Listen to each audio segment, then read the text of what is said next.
This was a Buddy Holly body, a repro, that I had lying around in this guitar shop. I saw it. I said, "Give me that."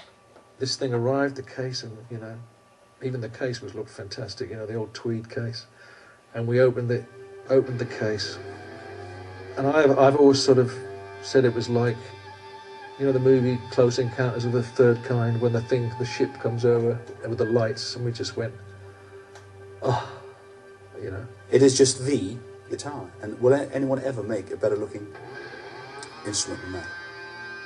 Everything is so right on it, isn't it?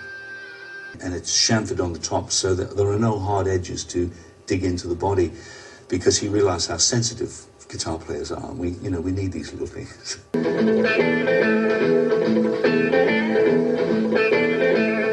I started listening to the early American rock and roll guitarists, and they were mainly the guys who were on records by Elvis, Scotty Moore, Cliff Gallup on the Gene Vincent records, Buddy Holly, Chuck Berry, James Burton, and a few others.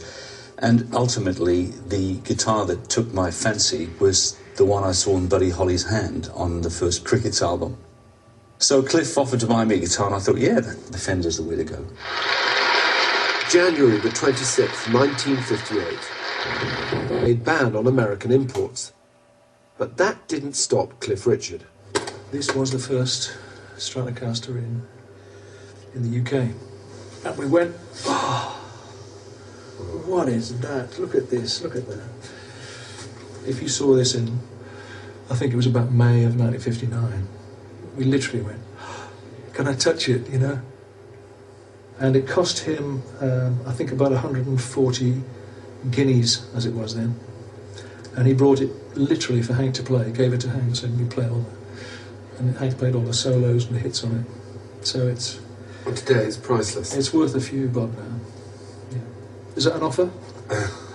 Let me see what I've got, some change. It's a very fine guitar. It's a funny situation, that one, because I had dinner with Cliff a couple of years ago, and I said, what's the story about that Stratocaster?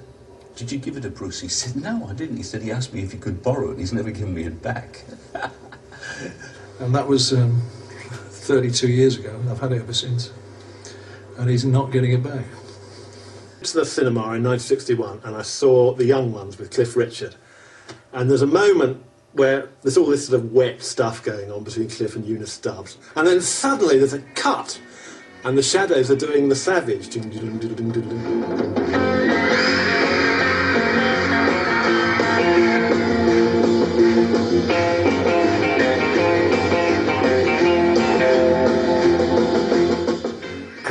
Just like, oh, and it's two red Strats and a red precision bass and the steps. And I mean, that was it, and that was it for everybody.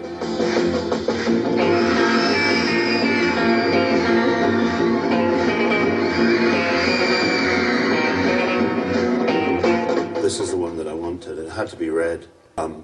Why? Well, I had an EP with the Shadows on the front. And there, round Hank's neck, was this red Strat. I saw actually a flamingo pink one in the shop at the bottom of the main road where I lived.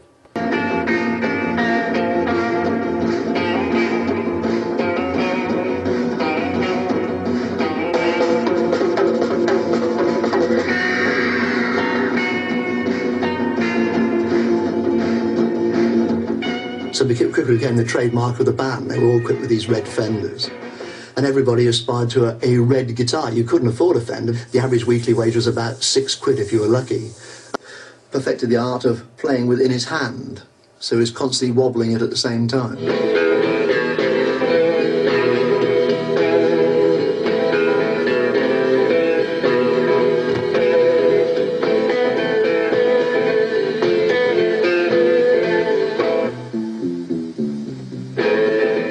If you wobble it slightly, you get a vibrato like a human voice. And that really appealed to me, because playing any kind of solo, particularly a slow one, I always wanted to try to get a more vocal approach to it. And I found, too, that I could hit notes, and after hitting them, bend the string down, wobble it, and if I ran out of ideas, just shake it, good. Whether you're playing blues on it, it looks right. If you're playing rock and roll, it looks right. If you're playing jazz on, you look a little bit more cool. You're a really decent guitar. What do you reckon? And I said, well, Buddy Holly uses a Fender. We love the sound of James Burton's guitar. And I said, we're pretty sure he uses a Fender. So he said, right. And he got his management to get us a brochure. We poured over the brochure, and the most expensive guitar in there was a Strat like this, a red Strat with bird's eye maple, gold-plated hardware, and we thought, got to be the one.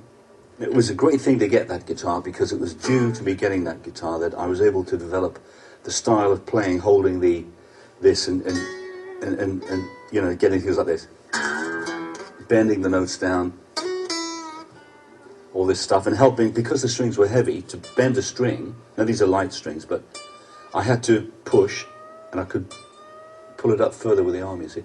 So the mechanical help it gave me, and to do weird things like, you know, it all adds to the tension and excitement of, and if you couldn't think of anything to play, just waggle it, you know.